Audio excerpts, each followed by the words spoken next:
L'evento negativo che più ricordo sicuramente è questa importante guerra commerciale che nacque nel 1994 più o meno e che si sta ripetendo dall'anno scorso di nuovo adesso,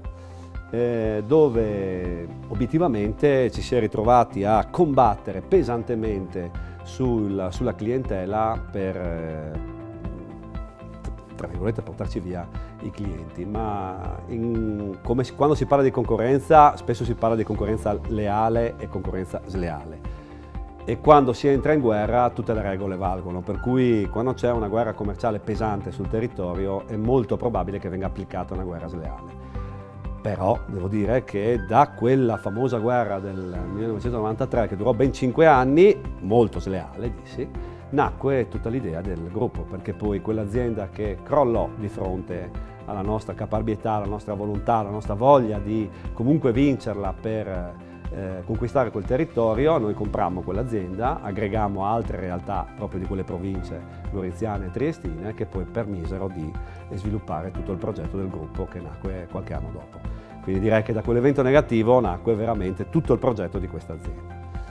Per quello che riguarda invece gli eventi positivi, direi che ce ne sono due in maniera particolare, uno che ha creato sicuramente un'apertura enorme nel nostro settore e che si sta ripetendo, ripeto, in questi anni, questo per far capire che obiettivamente questo è un settore che può creare molte opportunità, e sono il cambiamento all'interno dei distributori automatici del gruppo caffè. Il gruppo caffè è sempre stato storicamente in ottone, creava fortissimi problemi nelle prime erogazioni del caffè perché non erano di qualità buona. Con questa invenzione di questo svizzero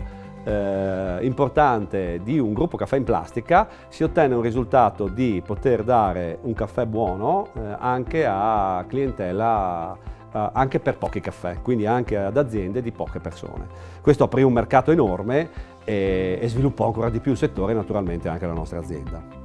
Quello più simpatico per me invece fu proprio quello di cominciare questa avventura fuori dal Friuli Venezia Giulia, perché andare la prima volta il 15 ottobre del 2003 a Roma in treno con la borsetta, con un commerciale, con lo spirito e la spinta di tutti i soci a dire andiamo ad aprire una filiale a Roma, per chi aveva lavorato per 20 anni solo nella nostra regione, una regione molto chiusa, i friulani sono riconosciuti come imprenditori molto chiusi anche caratterialmente, andare a Roma a pensare di fare impresa era veramente una cosa, per me però fu un grandissimo stimolo personale per sviluppare la mia persona ma anche l'impresa, e oggi penso sia di grande soddisfazione anche per il gruppo Illyria, perché abbiamo una sede di proprietà con 50 dipendenti,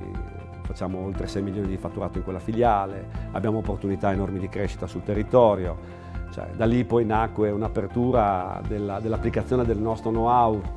sviluppato e pensato in tanti anni in Friuli Venezia Giulia su tutto il territorio nazionale, che obiettivamente per tutti noi era un punto di domanda, perché magari c'era questo senso di inferiorità che ci sentivamo e che invece si è dimostrato esattamente il contrario, perché se oggi possiamo dire che oltre il 30% del fatturato del gruppo Illyria lo sviluppiamo fuori dal Friuli Venezia Giulia, e dal progetto di questa azienda è che probabilmente il fatturato dell'attività fuori dalla nostra regione lo raggiungerà, se non sicuramente lo supererà nei prossimi anni, direi che questo è stato sicuramente uno degli eventi più positivi.